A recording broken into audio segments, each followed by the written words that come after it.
நமது அலுவலகத்து திட்டத்தினுடைய பயிற்சிக்கு மாண்புமிகு பள்ளிக்கல்வித்துறை அமைச்சர் அவர்களும் கூட்டுறவுத்துறை அமைச்சர் அவர்களும் மாவட்ட ஆட்சித்தலைவர் அவர்களும் மானாமதுரை சட்டமன்ற முதலமைச்சருடைய வழிகாட்டுதன்படி இங்கே இந்த மாவட்டத்தை சார்ந்திருக்கின்ற மாவட்ட ஆட்சித்தலைவர் நம்முடைய மாண்புமிகு அமைச்சர் அண்ணன் அவர்கள் சட்டமன்ற உறுப்பினர்களுடைய முன்னிலையில் உறுதிமொழி ஏற்கக்கூடிய இந்த நிகழ்வு இது நான் வாசிக்க நீங்களும் மீண்டும் அதை சொல்லிட வேண்டும் என்று கேட்டு நான் எனது தனிப்பட்ட தகவல்களை சமூக வலைதளங்களில்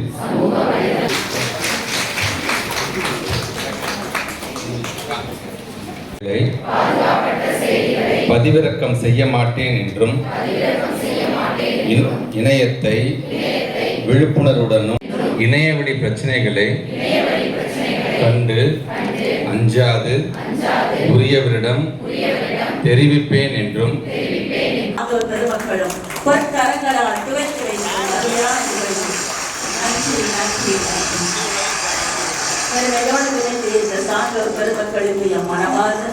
மனமார்ந்த நன்றி பள்ளி கல்வித்துறை சார்பாக மனமார்ந்த நன்றி.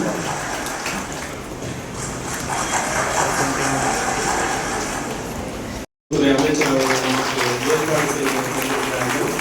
அவர்களுக்கு பள்ளி கல்வித்துறை சார்பாக மனமார்ந்த நன்றியை தெரிவித்துள்ளேன். உற்றுழி உதவியும் ஒரு பொருள் கொடுத்தும் பிற்றை நிலை முனியாத கற்றல் நன்றி. இது ஒரு புறநானூற்று பாடல், அனைவருக்கும் தெரிந்திருக்கும். அந்நாளில் அந்த பகுதியை ஆண்ட ஒரு மன்னனின் பாடல்.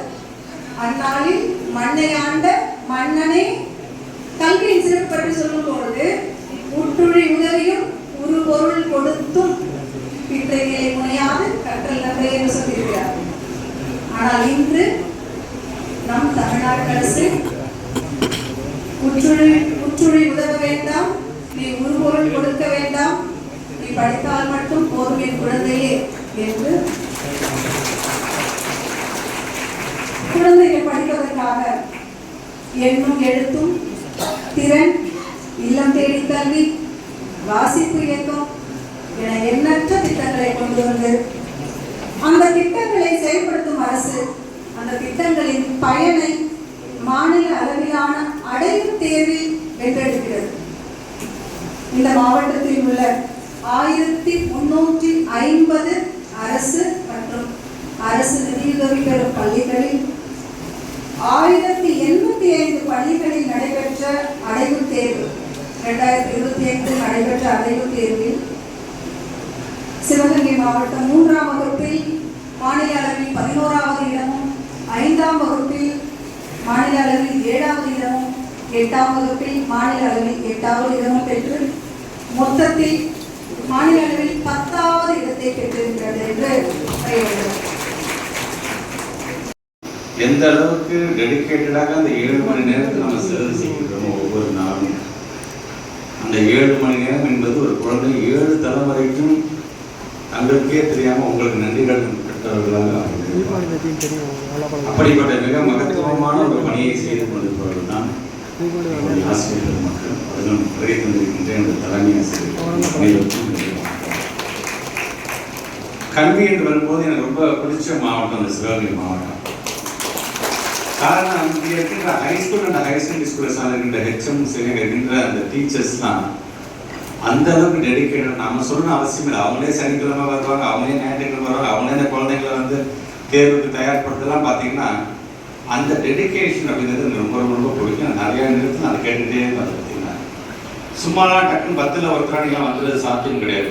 இந்த உழைப்பு இருந்தால் மட்டும்தான் இந்த மாவட்டம் 10லையும் 12லையும் கிளாஸ் அளவு விளையாட்டு செய்ய முடியும். சரி, ஹைஸ்கூல் ஹையர் செகண்டரி ஸ்கூல் தான் எப்படி என்று சொன்னாங்கன்னா 1ஆம் வகுப்புலேருந்து 8ஆம் வகுப்பு வரைக்கும் இருக்கக்கூடிய என்னுடைய பிரைமரி டீச்சர்ஸாக இருந்தாலும் சரி, மிடில் ஸ்கூல் டீச்சர்ஸாக சரி, அந்த குழந்தைகளை வளர்த்தெடுத்து மட்டும் கொடுக்கும் பொழுது இன்னும் அந்த ரிசல்ட்டை நம்மளால் கொடுக்க முடியும். குறிப்பாக இந்த ஸ்நாக்ஸ் என்று வரும்போது நான் ஏற்கனவே சொன்ன மாதிரி ஏதோ 1, 2 அங்கே 1 இங்கே 1 தான் நம்ம அசஸ்மெண்ட் பண்ணல, சாம்பிள் எடுக்கலாம். நாம் எடுத்தது ஒட்டுமொத்தமாக தமிழ்நாட்டில் இருக்கின்ற நம்முடைய பள்ளிக்கூடத்தில் இருக்கின்ற அனைத்து ஸ்கூல்லையும் 3ஆம் வகுப்புனா ஒரு 20 பேர், 5ஆம் வகுப்புனா 20 குழந்தைங்க, 8ஆம் வகுப்புனா 30 குழந்தைங்க என்ற விதத்தில் அசஸ்மெண்ட் பண்ணியிருக்கோம். இப்போ டயட் பிரின்சிபல் வந்து ஒரு டிஸ்ட்ரிக்ட் ஸ்பெசிஃபிக்காக ஒரு ஆக்ஷன் பிளான் சொன்னார். நாங்கள் என்னென்னலாம் செய்யலாம்ன்றது, எதெல்லாம் செய்யக்கூடாது வேண்டும் என்று தலைமை ஆசிரியர் கூட இங்கே பேசும்போது சிலதான் சொன்னீங்க. இந்த வாசிப்பு இயக்கத்தில் கொஞ்சம் நாங்கள் வந்து எங்கள் குழந்தைங்களை ஈடுபடுத்த வேண்டிய கட்டாயத்தில் நாங்கள் இருக்கிறோம் சார் என்று சொன்னீங்க. உண்மைதான். இப்போ வாசிப்பு இயக்கம் தமிழ்நாட்டு முதலமைச்சர் அதிகப்படியாக இந்த குழந்தைகள் எதுக்கு நியூஸ் பேப்பர் சத்தம் போட்டு வாசிங்க அப்படின்னா சொல்கிறோம்.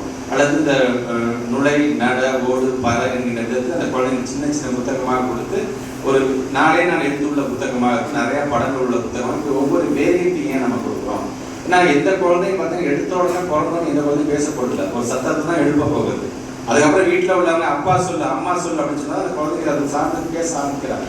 அப்புறம் சமூகத்தில் கிடைக்கிறது ஒவ்வொருத்தரும் என்ன பேசுகிறாங்களோ அந்த பேச்சை உள்வாங்கி கூட அந்த குழந்தைகள் பேசுகிறது. இது பொதுவாக ஒரு சமூகத்தில் நடக்கக்கூடிய ஒரு டிரான்ஸ்ஃபர்மேஷன். ஒரு ஸ்கூல் அப்படின்னு வரும்பொழுது ஒரு எழுத்தின் மூலமாக தான் குழந்தைங்களுக்கு நம்ம வந்து ஒரு பாடத்தை, ஒரு கல்வி அறிவை நம்ம சொல்லித்தர ஆரம்பிக்கிறோம்.